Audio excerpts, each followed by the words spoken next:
Hello Network. After talking about missing access to the decider last week, I would like to do a little deep dive on how to analyze a buying center and how to set the right actions. This video is a little longer than usually, but I think it's full of good content and advice as well. And maybe you will be able to apply this directly after this video. So I think it's worth taking the time to watch it. Behind me, I have plotted a buying center, and some people ask me, Pierre, what do you mean by this is a sales methodology? Actually, the ability to plot and analyze a buying center in that style is part of a sales methodology. So let's have a detailed look at it. First of all, we do have a decider, which means this is the person who chooses the supplier in the end of the day and takes the project responsibility. Then we do have the user, who is affected the most because he's going to work with the solution or product that we sell to the customer. Then we do have the evaluator, who in this case, let's pretend, is a technical person who evaluates is the solution a fit or not to our requirements. And this buying center includes a coach, somebody who would like us to win.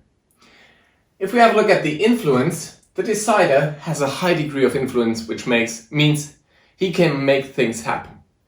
The user has a high degree of influence, very powerful person who can influence the decision-making process a lot. The evaluator and the coach both have a low degree of influence.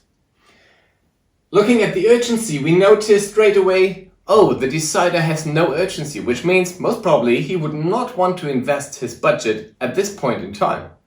Whereas the rest of the organization says there is a problem. So that's interesting. And the opinion reflects how does this person see us as a total package in this project. So the decider is neutral about us, whereas the user really loves us, the solution, the way that we work with them, so he's very happy. The technical evaluator has a problem with us. Maybe there's something about the solution that this evaluator doesn't like. And the coach is neutral as well. So the first thing that I would like to do is to analyze for you, where do we have big problems in the sales process and how can we overcome them? So the obvious problems are that the evaluator does not like our solution. Another big minus in this process is that the decider has no urgency and because of that has a neutral opinion about us. Another thing that might be easily overseen in an analysis of a buying center is there's a problem with the coach. Well, we do have a coach, but the opinion of the coach is neutral. And this is a contradiction in itself. Either he is a coach, but then he would have a very positive opinion about us, or this person is not a coach. In this case, we don't know, so this needs clarification.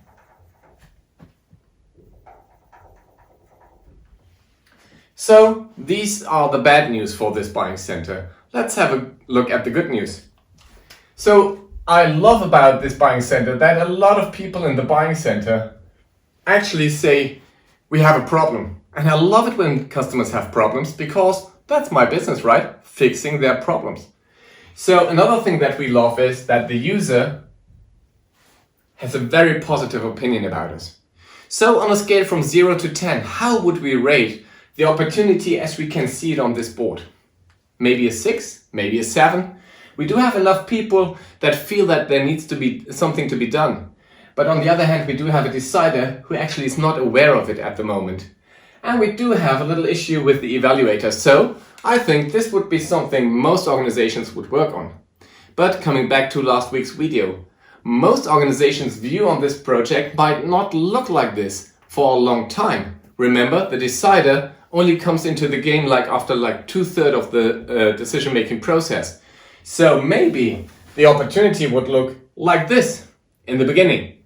So we don't know about the decider's urgency level, and now the project looks a little bit better now, right? It might be a 7 or 8, and for sure most salespeople would follow up. Or even worse, let's assume we are not talking to the right people, so we are not talking to the user. So now we have a decider who doesn't want to do anything and an evaluator who doesn't like us. So most probably now the rating has just dropped to 2 or maybe 3. and most people would not like to follow up. But in reality, nothing has changed.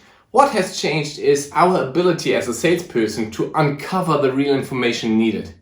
So that is one first very important learning from this little session. Perception of a buying center is created by what we do as salespeople. It's our responsibility to understand what the reality looks like. So, on a timeline where we do have early access to the evaluators and late access to the deciders, what would typically happen? People would walk into this situation and, from my experience, 80 to 90% of all salespeople would start working on the technical issues that the evaluator has with our solution or product. So there goes a lot of manpower into solving this issue, improving the solution, better understand the evaluator's requirements. So let's now assume that actually we managed to change that opinion of the evaluator into a plus. How much has your probability of winning the project just changed? I can tell you, not a lot. Because actually you're now the favorite to win the opportunity, to win the project that the decider is not going to buy. So, what do we really need to do first? Instead of working on the technical solution bit, by understanding the buying center, we would need to focus on the urgency of the decision maker. So now, what can we do? Now we get to action planning. There are 3 ways to convince the decider that there actually is a problem. We don't know in detail in this opportunity, but in theory there are 3. The first one is we could go and meet the decider and tell him about the situation, what we know about it, and help him to understand that there's a problem. The second option that is very good to do is we do have a user with a high degree of influence, which means he has the ear of the decider and he understands there's a problem and he likes us. So why don't we use him to convince the decider? Or the third option, we go there together with the user. But that's a detailed call that we don't want to take now in this video. So let's assume the first thing that happens is the decider comes back with the feedback. Thank you, Mr. Salesman. Thank you, Mr. User, for educating me about something that I already know and that we have spoken about 2 or 3 times internally. I just don't want to invest at this point in time. This is good news. You have lost very fast. It doesn't mean we are giving up the opportunity, but we might change to customer relationship management instead of thinking that this is an active opportunity.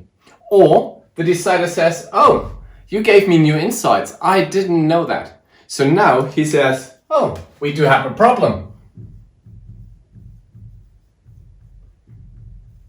And you were the person who helped me to fix it. So that is very positive.